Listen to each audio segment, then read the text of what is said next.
what your For You page look like. Have you seen the For You page on Instagram?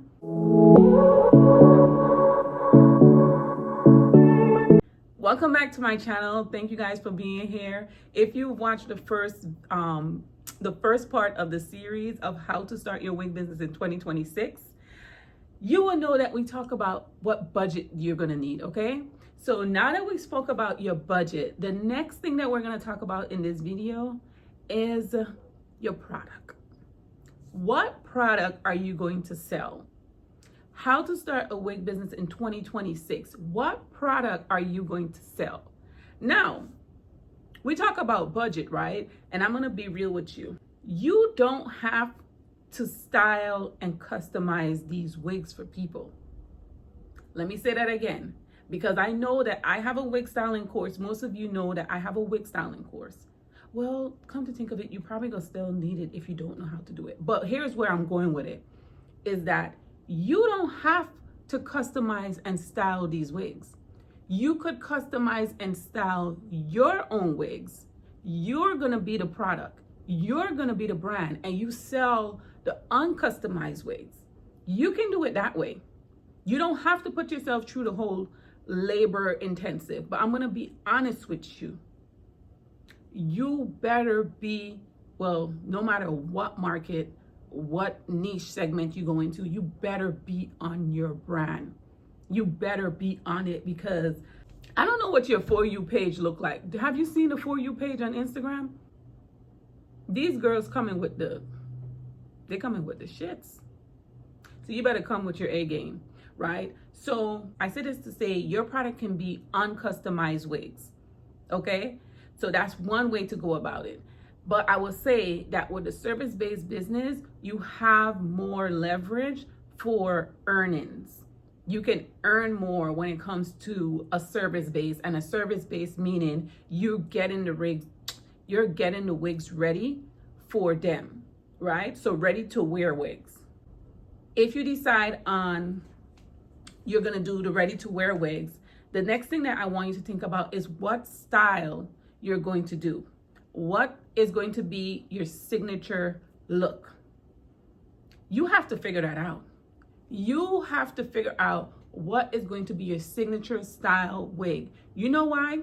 Because you're gonna have to master that look. You're gonna have to master the customization. You're gonna have to master the styling, because when you present this wig, you need to look like the authority. I keep trying to speak properly for Ayo, but I can't speak properly too much, okay? So I'm gonna try my best. You have to look like the authority in that segment of the market, okay? Like for instance, if you're doing, this is like the old school Nicki Minaj look, when she will have the blunt cut and then have her hair down. It probably was out before her, but you know what I mean? She kind of like represented this look. If this is gonna be your look, you better own the look. You better own it. You better be able to come in, and when people think about they wanting this type of bust down look with a bang, it better be you they think about.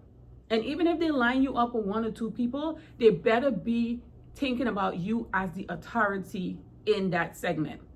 So decide on what signature look you're going to have for your brand. I talked to you about this before in the How to Start a Wig Business that I did last year.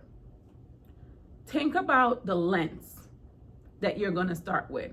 I always say start with one product, one offer, one avatar, one signature style is what you're going to need. Meaning you're going to have one lens as your signature style wig.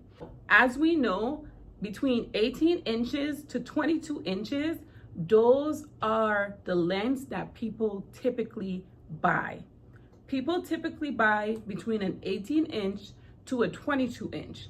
If I'm just coming into the market and I want to make sure that I can maximize my earnings, I would try to stay in that bucket. Now, you don't have to at all. You can come in and you can start with 30 inches. You can be known for the bust down look. You can be known for the long lengths. That could be you. But I'm just telling you from the facts so that you know the facts. Okay, so you can make a decision based off of that and kind of understand that, hey, if I'm pushing this, I'm gonna have to push this a little bit harder because the majority of the audience who wear wigs, they usually buy between 18 to 22. However, there's still a big part of the market that shops around and buy longer lengths. You see it a lot. A lot of the influencers wear longer lengths. But again, the majority goes between 18 and 22 inch.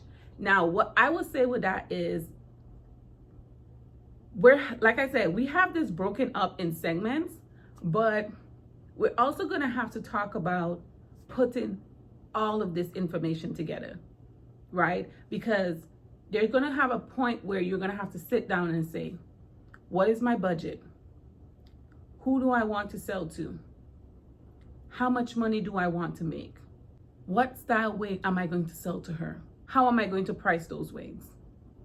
There's going to have a time where you're going to have to sit down, and we're going to go through all those segments, but you're going to have to sit down and make sure that all those factors make sense when you put them together, right? So for right now, I'm just telling you the segments. This next segment, you're going to need to decide what look you're going to be going for. All right.